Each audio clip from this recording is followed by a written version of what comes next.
I'm not going to lie, I thought this was it was genius because I doubted the decision that Maresca made, but he made a decision and it won them the game. In this video, this is what we're going to do, 4-3. So we're going to go through all the goals. There's some nice tactical moments, but also I think there's something within the teams and the setups that I think Postecoglou got wrong. I thought there was a decision in-game he could have made and changed. Maybe there's something I don't know when it comes to that, but something felt awry and it felt so obvious to me. And then we'll talk about the change that Maresca made at halftime, which absolutely changed this game and allowed them to, double down on probably a belief that he had that they're better than Tottenham. So they just need to get themselves to really, really control the game, and they did. So let's get into the game because I thought it was interesting. Now, on paper, it was one where you thought it was a sort of back four for Chelsea, but actually it was very different.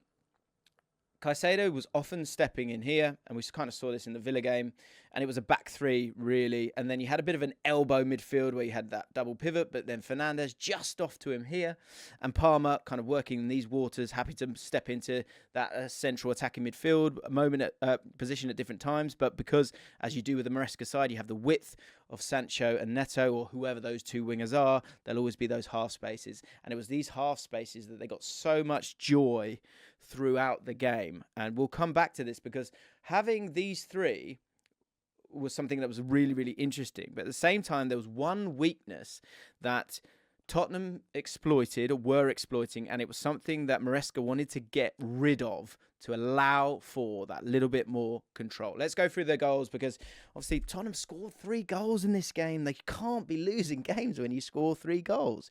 You just can't. By the way, just to say, we're trying to get ourselves to 10k on JLA_FC. We do Twitter Spaces. That Twitter Space then goes on the Jaffin podcast feed as well, so you can enjoy what's really high-end chat, because I've always known that my audience knows a lot more than I do, and it's a great opportunity for you guys to get involved and be a bigger part of this community, which is so important to me. So please do get involved with our Twitter. Links in the description. JLA_FC. Also, there's a More James Allcott channel, similar idea, just a place where I can talk to you a little bit more. We've had over 100,000 views in the first week, which is insane to me, but hopefully it's a place where me and you can have a better conversation. Speaking of which, let's get into it. First goal, Solanke is the main man here, and I think the credit where it's due in terms of the work rate that he puts in terms of Cucurella slipping. Now, obviously, that's got nothing to do with him there, but the starting point of it is Solanke putting that pressure on, which leads to Cucurella, struggling and slipping, and then they're on their way.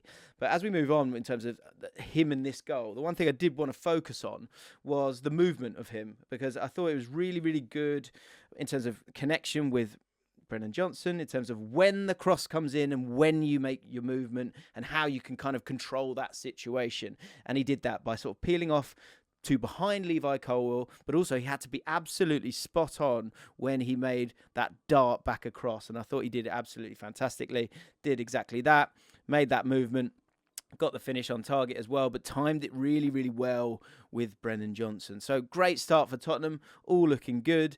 And I think the 3 at the back that we were talking about, let's have a look at it tactically. This was something that allowed for some opportunities when it came to Chelsea. But again, overall, I think the thing that you've got to say is despite, 3 at the back, a bit of a new system in terms of stepping in, the press wasn't that strong. So for them to be 2 up, again, it was down to this boy, Cucurella, slipping over again. Carragher went after him hard. Rightly so, wrongly so. Is it just one of those things? Let me know how you're feeling, Chelsea fans, about that one. But of course, he slips again. And again, this was great. It was a great moment of Kulusevski. One thing I'll say about Kulusevski, it does feel like the onus was on him to create a lot of the time. Tottenham had some massive chances in this game, should have had it out of sight by half time. And if you don't take those chances, you're going to pay at some point. What was really great about the second goal, I thought, was the movement of Kulusevski and his understanding of where to be. And so, again, Cucurella slips, but most goals, it's more than one mistake. It's often a bit of brilliance as well. And you can see him here, Kulusevski, has that look. Oh, and he sees there's now that bit of space, that moment to kind of really hurt the opposition. And what he wants to do is he wants to get here. He wants to get to this line here. So he then has room to move. And that's exactly what he does. He makes it really difficult. And that being on this line and being comfortable, then sort of wiggling your way through, is something that Bukayo Saka does brilliantly. Kulusevski in this instance does fantastically as well.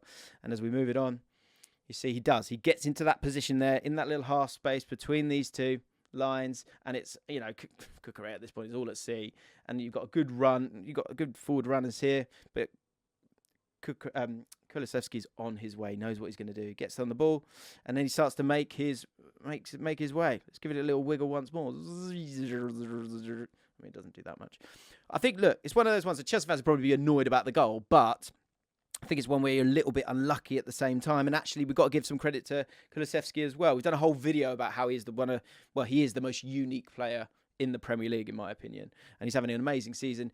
Gets the shot off, gets the goal there, and you're thinking, come on, you've got to work a little bit harder than that. And I think the one thing I would say is Lavia could maybe have got across a little bit quicker, because you know that he's kind of your out-and-out 10. Let Cole Palmer deal with anyone who's on his way there. Can you go over there and help and affect it a little bit more and get him away from goal? Wasn't able to do that, but I think the important thing to say here as well is he's able to put it through his legs. So that's a bit of like brilliance from Kulusevski, but also, you know, it's disappointing stuff. I think from Chelsea's point of view. But Chelsea, yeah, you know, they were 2-0 down. They were giving away chances at times, but they were good. You know, they were good throughout. And the way they were able to work through this opposition regularly was really, really impressive. And to go back to the tactics board, what I really liked was by having Caicedo in here, what you were able to have was the ability to break through that first line of pressure. Now, if you think about the way that Tottenham were looking to press, Johnson looking to get that Cucurella, Solanke trying to work Colwill or Sanchez, and then you've got Lavia and Caicedo stepping in here. These two are so comfortable that if Kulusevski and Sarr were tight, they were able to, and did regularly, to work through that pressure really quickly. Or Colwill would work round, Cucurella would work round, the ball would get here, and he'd be able to zip it through this line into Caicedo. But having these two in here, they are just going to get better and better and better, these two. And in certain games, and I think, look, if you're not 2-0 down the way it transpired, I think you would have comfortably won the game. Because once you were out of it, there was a real problem. Because Basuma was concerned with Palmer a lot of the time. And so because he's concerned about that, that then leaves this gargantuan gap, firstly here, but also this channel here, that Enzo Fernandez, because he's just a little bit tighter to the other two, you're able to get through that first line of pressure really, really well. And they did that throughout the game. And the goal kind of comes from a similar moment in terms of working your way up the pitch, which I think Chelsea have got better and better. I said at the start of the season, this team could finish second, and I got laughed at. And I understand that. But, I back it, because I think it's a really well-coached team with players that are technically at a really, really, really high level. In terms of that back line, this is a great example of it in terms of comfortable players and Caicedo stepping into this area here, which of course that's what he's known for, right? But it allows that when we talk about that press, Sarr, Kulusevski, he comes and gets it really, really comfortable in how he does that, pops it off to Colwill, and then Colwill's able to play it through that line of pressure really, really comfortably. As you can see, they're looking to press, but they're not getting there close quickly enough.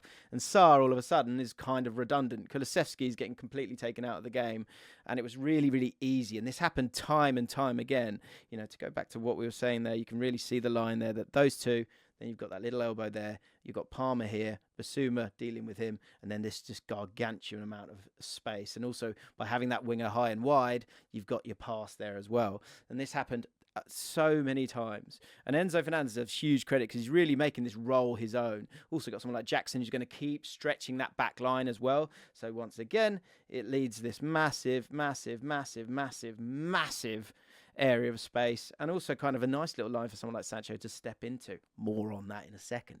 And on this instance, it was actually one where Enzo kept going. Jackson made that move out wide. No one's ever really standing still. If he'd been a bit more aware, he might have been out here, and they would have been absolutely in. Instead, he plays the ball there.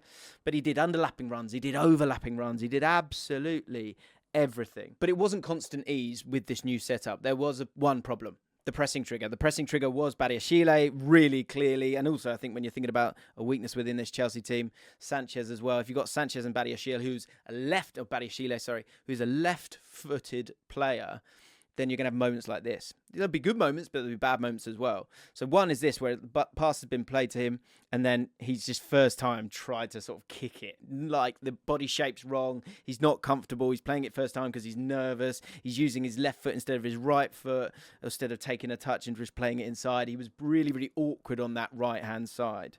And we'll come back to that. But there were good moments with it as well, because sometimes when you could get a little bit tighter, he could play it into that first line of pressure. You've got these two here, like we were talking about. And then, as we've spoken about, Enzo just sneaking off to that left-hand side. And as we let this play on, you can see, first of all, Lavia, good God, he's good. Little pass, but it's a short pass into Caicedo through that first line of pressure. And then they're away. They're into that second area. And Tottenham had no answer for it.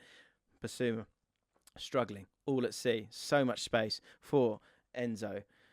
And they're on their way. And when we get to the goal, it was a kind of a similar thing. On this occasion, it was one where I think he started to underlap, but so many moments where he got to this area of it. And so they were able to work through sometimes, but at the same time, Badiashile was kind of uncomfortable a lot of the time. And it was a game that was just so open in that first half. And Maresca wanted to change that. He wanted to get far more control. Of course, he did get the goal, and it came from a similar moment. Enzo Fernandez working that channel, working really hard and taking players away. Now, there is a Tottenham player who should hang his head in shame after this goal. And I'll show you exactly what I mean by it. Because, of course, Sancho scores a fantastic goal. But it's about understanding the different half spaces and affecting the players that are there. So you've got Enzo Fernandez here. You've got Sancho there. Sancho wants to make that move inside.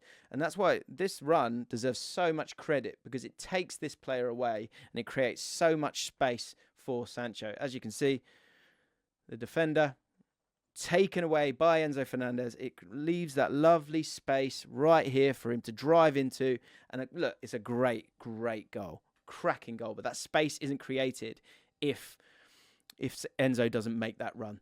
And he is really, really starting to find his feet and affecting games, scoring goals. Absolutely crucial for them. The person who needs to hang their head in shame is Basuma.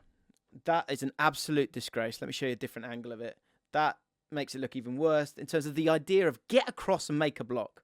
Get across and make a block. If we go back to the start of this whole goal, as we said previously, really struggled with Palmer. And he was getting dragged across. And so then Enzo Fernandez has so much space. But once that moment happens, and even Sar's looking at Palmer, that's all they were concerned with. And it shows what the ripple effect of Palmer. Sorry for the promo. But once that happens, you've got to work harder. You've got to get here. Because you're the defensive midfielder. Get into that area and help your team out. Because people are going to get dragged in different positions. But he doesn't do that. He doesn't work hard enough. He really, really doesn't. You can see here, initially, getting dragged in, and you've got to be able to make that, you've got to put that work in. The space, it's going to kill them time and again if they don't get control of games. And once you do get there, what is that? What is that? You know, trying to win a game. That's not a block. That's not even near a block. So let's talk about that change at halftime that I really think changed everything. As we were speaking about, Badiashile was that pressing trigger. He did not look comfortable. So the change that was made was to control the game that little bit better, to have a bit more press-proof, confident players, but also to put a player in a really interesting position in possession. So in terms of the change, Gusto came on, and Lavia, who had been fantastic, went off. But what it meant was Caicedo could come into midfield wholeheartedly. Badiashile could go over to this left side where he was far more comfortable. Far more comfortable. And Fernandez stepped in here and the control kind of went through the roof. It really did go through the roof. But in terms of that ability to get through that first line of the press, first of all, that problem with Gusto kind of went away. Secondly, Badiashile had a calmer pass to play in. Fernandez did step in and get involved that little bit more. Caicedo, the same thing. But in terms of, instead of having that extra player here, and sometimes all three of them being on each other's toes, it was about controlling the game just that little bit more. And so Cucurella coming into that left-back spot, what actually happened was he ended up once they had the ball and had control, Badiashile stepped into here, a very comfortable position for him where he could just play simple, calm passes. Cucurella happy in these areas as well if he needed to get on the ball at times, or here, depending on the situation. But Fernandes started to dictate that little bit more. And Cucurella consistently just going and having a bit of fun playing as a 10. But it was about him getting on the ball too much. It was about him being neat and tidy and allowing the team to push Tottenham back. Further and further back. Can't be asked to challenge Romero. You know he came off. And by pushing them back, he started to control the game. By controlling the game, then it could lead to mistakes. And that's exactly what happened. Cucurella stepping up here. Fernandes controlling the game. The defenders, and yes, there were substitutions all over the pitch. Of course there was. But they were getting dragged back so much more. So much more. And it made life really, really difficult. And it was interesting to see him in this area here. Because initially when he came on, I thought, hang on a minute. Fernandes is getting so much joy there. Why would you do that? But what he did was he didn't take away the license for Fernandes to get into the box and affect the game. He was really, really positive in his orders for the team in terms of Maresca. Because Caicedo did a similar thing. Because if you think about it, the two players in the double pivot, Fernandes scored the third. Caicedo won the penalty for the second. So Cucurella actually started just to become a bit of a decoy, or someone that you could allow yourself to suck in the opposition and get them to play narrower and narrower to get yourself overloads. A quick little pass here.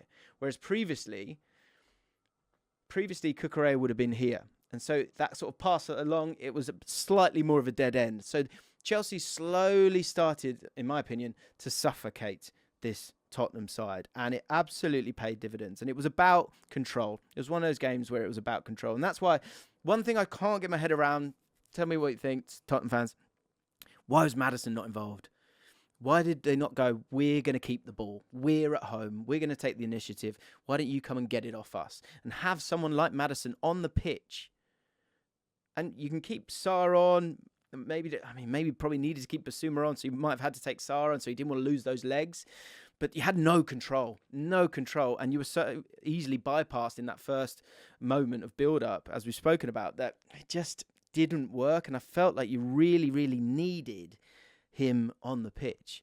And the goals, like, first of all, let's see if I can find it after this. But like, these are just some great moments. Like here, look, just chilling in there, and he was never really going to get on the ball. But we'll come back to a similar situation here. Again, playing in this area here. Enzo Fernandez able to drop deep, spray passes around.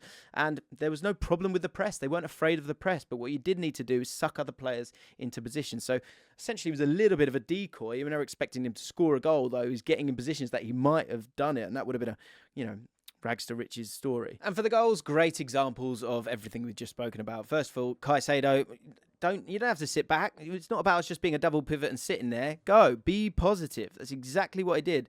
And Basuma here, within a couple of seconds, it's just bad. It's just bad. And you see from a different angle that he's actually kind of here. And to be fair to him, he's trying to kind of read it, and he thinks that he can get there. But it's just so dangerous. And I guess they're both going at pace, but it's a bad decision. Such a bad decision. Such a bad decision. And then the third goal, we'll talk about Cucurella. There he is. Same thing. Stepping into an area that you wouldn't expect him to. And the brilliance of this is, there's two bits. First of all, Cole Palmer. The guy's a joke. Cole Palmer goes from here to, well, let's work our way through, shall we? So here, all the way to here. And look at the players he brings and drags in. But if we take a step back a little bit, what's important here as well is Cucurella. Because Cucurella takes players with him. It takes defenders with him. So as you move along, this player here, I think it's Werner, he goes with Cucurella. So, and although there's a bit of luck that allows it to drop here, one, as I say, those two double pivots, they're not afraid to get forward. That's Maresca's orders, which is great to go and win the game. But also, by having Cucurella there and having Werner dragged out of position, you've actually got two players free here. 1, 2. And so when the ball drops, because you've sucked in all these players, first with Palmer's brilliance, but Cucurella as well, it drops and you get your rewards, really. It's one of those ones where you get the rewards of because of smart movement, of displacing the opposition, suffocating them a little bit and dragging them into sort of narrow areas as well, to allow for spaces in the areas that you want to be in and to stop them from having those opportunities as well. The final goal, by the way, this is absolutely disgusting. The penalty, the Panenka, right? Do you know what's so brutal about this? He does it, and by the time before it's even touched the net, Fraser Forster is able to get up and look at it. Check this out.